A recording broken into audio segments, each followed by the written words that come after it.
Calculus time! Calculus, or just calc, also known as the biggest barrier to cross over to the pure math zone, is the mathematical study of change. Specifically, it means change over the course of something.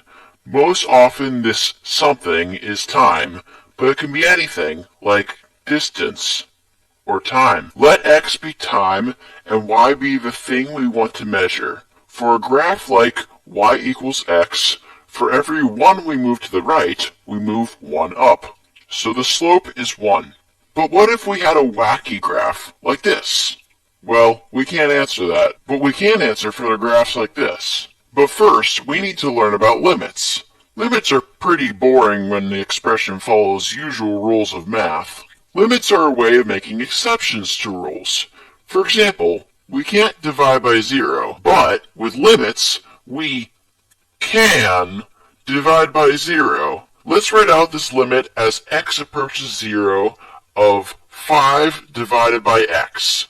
Technically, we're not dividing by 0. We're dividing by a number so small that it might as well be 0. This is what's called infinitesimally small. So what's 5 divided by a ridiculously small number? Well, if we divide by a small number, we end up with a big number. So the result is officially a really big number. We can't really say infinity is the answer, but infinity is the answer. Now that we've learned about limits, let's go back to graphs. We want to know what the slope is at any given point on the graph. This is known as instantaneous slope because it changes to something else the very next point on the graph. Let's look at a graph like y equals x squared. At x equals 0, we can figure out the slope by looking at the points just to the left and right. To the left, the curve goes down, so the slope is negative to the left. To the right, the curve goes up, so the slope is positive to the right. So we know that the slope in between the two must be 0, since the graph is continuous. Continuous just simply means that it's possible to draw the graph without ever picking up the pencil that you used to draw it. The graph on the left is continuous, the graph on the right is not. Any polynomial expression creates a continuous graph, y equals x squared being one example. But what if we wanted to get the slope of any point on the graph? To do this, we take the limit as x approaches 0 of a function evaluated at x plus h all divided by x plus h. That's a crazy way of saying we find the slope at that point. Now, the arithmetic involved with calculating this limit is very important, but it takes forever and gets old very fast. Instead, let's use some easy examples to take the derivative of y equals x squared. First, you look at each individual term of an equation.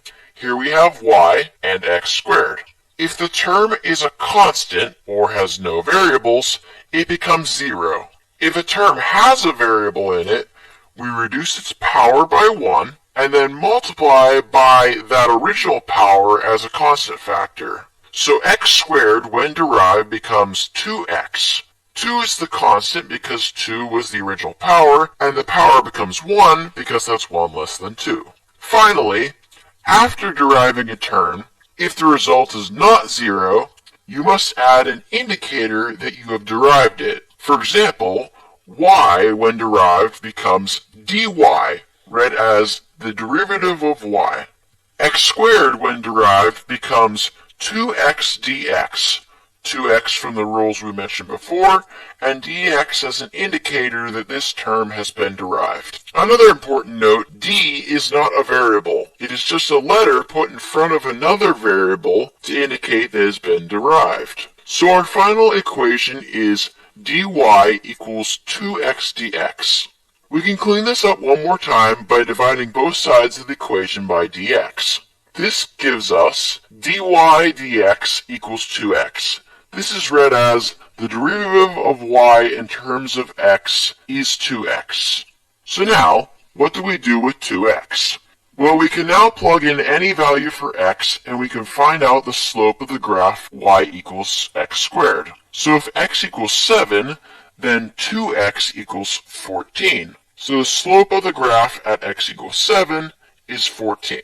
The intermediate value theorem pretty much says that if I draw any continuous curve, point out where the biggest and smallest y values are, the graph must contain all the y values in between. If that wasn't true, limbo would be a really easy game. Just walk through the missing part of the stick. The mean value theorem states that if I have a continuous curve and a section of the curve is differentiable, then at that section of the curve, the weighted average slope is the slope of the single line between the 2 points. Finally, let's talk about integration. Integration is the inverse of differentiating. Where differentiating is taking something whole and chopping it up into an infinite amount of small pieces, integration is taking an infinite amount of small pieces and putting them together to make something whole. To integrate, we do the inverse of differentiating.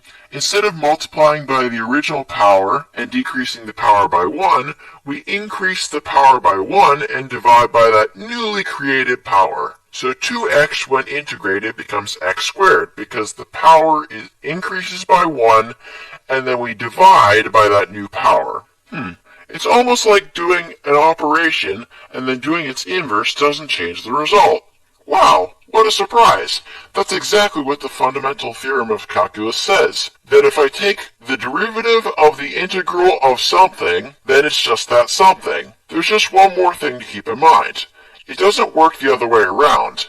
The integral of the derivative of something does not necessarily equal that something. Why? Well, remember how the derivative of a constant is 0?